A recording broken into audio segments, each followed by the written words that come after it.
नई हिंदी कहानियाँ। एक नामपुर नाम का छोटा सा गांव था। गांव में रमन नाम का एक आयुर्वेदिक वैद्य रहता। उसे पेड़ पौधों से अलग अलग औषधि बना के लोगों का इलाज करने में बहुत दिलचस्पी थी। वो हमेशा ये प्रयास करता कि औषधि युक्त नए नए पौधे वो ढूंढ पाए और उससे लोगों का इलाज कर सके। इसीलिए वो अक्सर गांव के पीछे के जंगल में जाया करता। एक दिन गांव में एक आदमी बीमार हो जाता है। रमन तुरंत ही उसका इलाज करने के लिए निकल पड़ता है। इलाज करते वक्त रमन उस आदमी की माँ से कहता है, चाची, राजू को क्या हुआ ये तो मैं समझ गया, लेकिन फिलहाल मेरे पास इसकी कोई दवाई नहीं है। मुझे कल सुबह जंगल जाना होगा इसके लिए दवाई लेने। मुझे याद है जंगल में मैंने वो पेड़ देखा तो है जिससे इसका इलाज हो सकता है। आप फिलहाल राजू को ये खिला दीजिएगा जिससे उसकी तबीयत और नहीं बिगड़ेगी। अच्छा ठीक है। इतना कहकर राजू वहाँ से निकल जाता है और अगले दिन सुबह होते ही वो जंगल की ओर निकल पड़ता है। रमन को औषधि वाला पौधा मिल तो गया, लेकिन आते आते काफी रात हो गई। जैसे ही रमन अपने घर की ओर बढ़ रहा था, उसने देखा कि कहीं से तो बहुत तेज रोशनी आ रही है। फिर उत्सुकता से रमन देखने गया कि ये रोशनी कहाँ से आ रही है। वो एक ऐसे नींबू के पेड़ के पास पहुंच जाता है जो बहुत विशाल था और बहुत चमक रहा था। रमन उसे देख के दंग रह जाता है और कहता है कि ऐसे चमकीले नींबू मैंने आज तक नहीं देखे। इसमें कुछ तो खास है।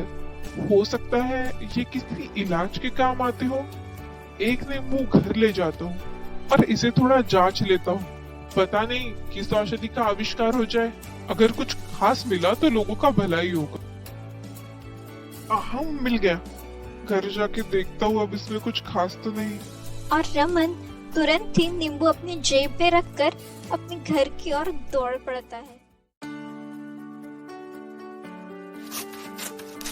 ये नींबू कट क्यों नहीं रहा? आप कौन हो? मैं ये नींबू ही हूँ रमन। क्या नींबू? हाँ रमन, नींबू। और कोई ऐसा वैसा नींबू नहीं, इच्छा पूर्ति नींबू। क्या मतलब इस नींबू से मैं कोई भी इच्छा मांगूंगा तो वो पूरी हो जाएगी? हाँ बिल्कुल, ये नींबू तुम्हें बिना काटे ऐसे ही खा लेना है और ये फिर तुम्हारी कोई भी एक इच्छा पूरी करेगा। अरे अरे, कहाँ गए? क्या ये नींबू खा के देखूं मैं? खा ही लेता हूँ। हे नींबू, मैं चाहता हूँ कि इस दुनिया में जितना भी ज्ञान है सब मेरे पास हो और किसी कोई भी दिक्कत हो मैं उसकी वो मुसीबत हल कर सकूं। इतना कहते ही रमन के पास सारा ज्ञान आ जाता है और वो उत्सुक रहता है कि वो लोगों की मदद कर सके। ऐसा लग रहा है जैसे अब मैं दुनिया की हर मुश्किल को आसानी से हल कर सकता हूँ। बहुत बहुत अच्छा महसूस हो रहा है। अभी चलो मैं पहले सो जाता हूँ और कल सुबह जाके राजू का इलाज कराता हूँ। उसके बाद सोचता हूँ कि अब जो शक्ति मुझे मिली है उसको गांव वालों के लिए कैसे इस्तेमाल किया जाए। इतना सोचकर रमन सो जाता है। दूसरे दिन सुबह होते ही रमन राजू का इलाज करने चला जाता है। आ गए रमन बेटा? हाँ चाची, आ गया। और आप भी बिल्कुल भी राजू की तबीयत के बारे में मत सोचो, क्योंकि वो बहुत ही जल्दी ठीक होने वाला है। राजू, उठकर बैठना जरा। जी भैया। ये पी लो। उस पौधे का रस तुम्हारे लिए निकाल के लाया हूँ मैं। वाकई भैया, इसे पीते ही बहुत बहुत अच्छा लग रहा है। चलो सही है, तुम थोड़ी देर आराम कर लो। चाची, मैं आता हूँ। कुछ भी जरूरत हो तो बुला लेना। और फिर रमन वहाँ से चला जाता है। वो थोड़ी देर गांव की नदी के पास जाके बैठता है और सोचने लगता है कि लोगों की मदद अब कैसे किए जाए। तभी वो सोचता है कि गांव में हर किसी के पास जाना थोड़ा मुश्किल है। मैं एक सुझाव केंद्र चालू कर देता हूँ तो जिस किसी को भी जरूरत है वो मेरे पास आ जाएगा। और अगले ही दिन रमन एक सुझाव केंद्र का विज्ञापन लगा देता है। कुछ लोग उसे ये विज्ञापन लगाते हुए देख लेते हैं और देखते ही देखते ये बात पूरे गांव में फैल जाती है कि रमन ने एक सुझाव केंद्र चालू कर दिया है। गांव में वैसे भी रमन को सब बहुत मानते थे क्योंकि वो हमेशा सबकी मदद करता, और क्योंकि अब रमन ने एक सुझाव केंद्र ही चालू कर दिया था, गांव का हर व्यक्ति कोई भी काम करने से पहले उसकी सलाह जरूर लेता और कभी भी निराश नहीं होता। उन्हें हमेशा उस सुझाव से फायदा ही होता। एक दिन बगल के राज्य से राधिका की दोस्त मालती आती है। पूरा गांव देखने के बाद मालती राधिका से कहती है कि राधिका, तुम्हारे गांव में कितनी सुख और शांति है। मैंने यहाँ मुश्किल से किसी को दुखी या नाराज देखा होगा। ये कैसे संभव है? इसका राज क्या है? मुझे भी बताओ जरा, मैं अपने गांव को जरा सुखी कर दूं। हमारे गांव की सुख और समृद्धि का एक ही राज है, वो है रमन भैया। रमन, ये कौन है और वो इसका राज कैसे है? रमन भैया का एक सुझाव केंद्र है।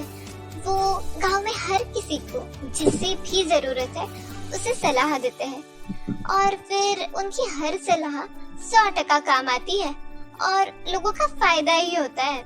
यहाँ तक कि वो तो जानवरों को भी समझते हैं और उन्हें भी मदद करते हैं। अच्छा, ये बात है। तुम मुझे उनसे मिला सकती हो? मुझे भी सीखना है ये। अरे रमन भैया, आप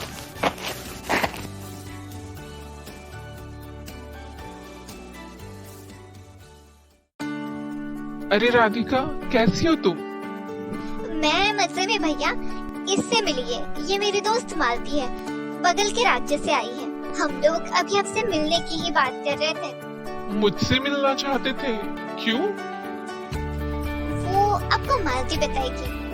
दरअसल राधिका आपकी बहुत तारीफ कर रही थी। उसने मुझे बताया कि आपका एक सुझाव केंद्र भी है और आप गांव में हर किसी को सलाह देते हैं।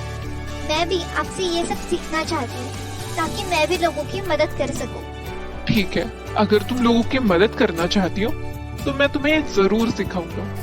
अब भैया, मैं भी मालती के साथ आ जाऊँ सीखने? ठीक है, फिर कल से तुम दोनों मेरे घर आ जाना। और अगले दिन से राधिका और मालती दोनों रमन के पास सीखने आ जाते हैं। वो हर रोज उन्हें अलग अलग चीजों का ज्ञान देता और ऐसे ही दिन बीतते चले गए। इसी बीच रमन और मालती को एक दूसरे से प्यार हो गया और उन दोनों ने शादी कर ली। मालती, आज हमारी शादी हुई है तो मैं तुम्हें एक बहुत ही महत्वपूर्ण बात बताना चाहती हूँ जो मैंने आज तक किसी को नहीं बताई। कैसी बात? दरअसल एक बार जब मैं जंगल गया था तब मुझे वहाँ पे एक चमत्कारिक चीज मिल गई जिसकी वजह से मेरा ज्ञान बहुत बढ़ गया है और आज मैं जो कुछ भी हूँ उसी की वजह से हूँ। रुक जाइए, लगता है हमारी बातें कोई सुन रहा है।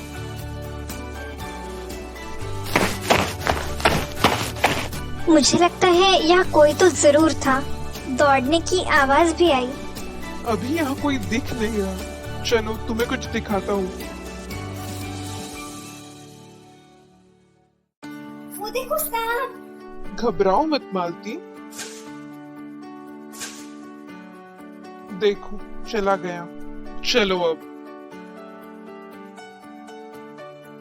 ये कितना सुंदर है। हाँ, और यही है मेरे ज्ञान का राज।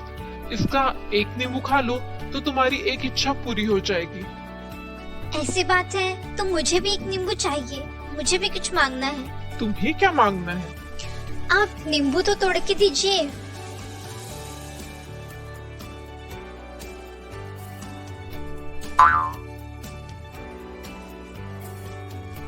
ये लो, इसे ऐसे ही खा लो और तुम्हें जो मांगना है मांग लो।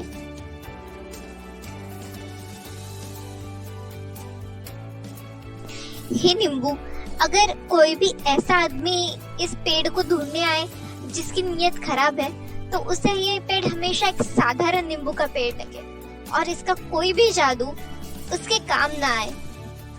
ये तुमने सही किया मालती।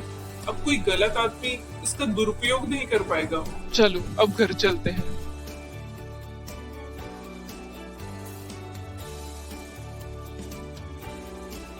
ये सब किसने किया?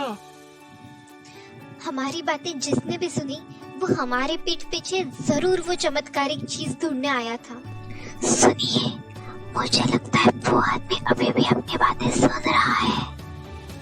अरे इस चोर ने तो खामखा पूरा घर बिखेर दिया। थोड़ी ना घर में रखी है वो चीज, वो तो जंगल में है। और अभी तो ये भी हो सकता है कि किसी ने उसे नदी में डाल दिया हो या वो नदी के आसपास हो। कल सुबह जंगल में और नदी के पास जाके देखता हूँ। क्या करूँ? सीधे सीधे रमन से पूछ भी नहीं सकता। हमारे मुखिया ने कारावास का दंड जो दिया है किसी की बातें गुप्त रूप से सुनने के लिए। अगर गलती से भी ये किसी को पता चल गया कि चुपकर बातें सुनने वाला मैं हूँ तो मैं तो गया। पर वो चमत्कारी चीज मैं ढूंढ के ही रहूंगा। इस पूरे गांव पे मैं राज करूंगा। मैं खुद कुछ भी नहीं करूंगा, सब काम लोगों से करवाऊंगा और पूरा धन खुद ले लूंगा। अब यहाँ से निकल जाता हूँ, कल सुबह देखते हैं। अरे ये क्या, यहाँ तो बस हर जगह नींबू पड़े हैं और तो कुछ नहीं। क्या होगी वो चमत्कारी चीज? बहुत ढूंढने पर भी चंपू को कुछ नहीं मिलता। रमन और मालती भी समझ जाते हैं कि उनकी बातें सुनने वाला चंपू ही था। लगता है जो भी था नदी में बह गया। चमत्कारिक तो कुछ नहीं मिला। और इस तरह मालती की सूझबूझ चमत्कारिक नींबुओं का गलत इस्तेमाल होने से बचा लेती है।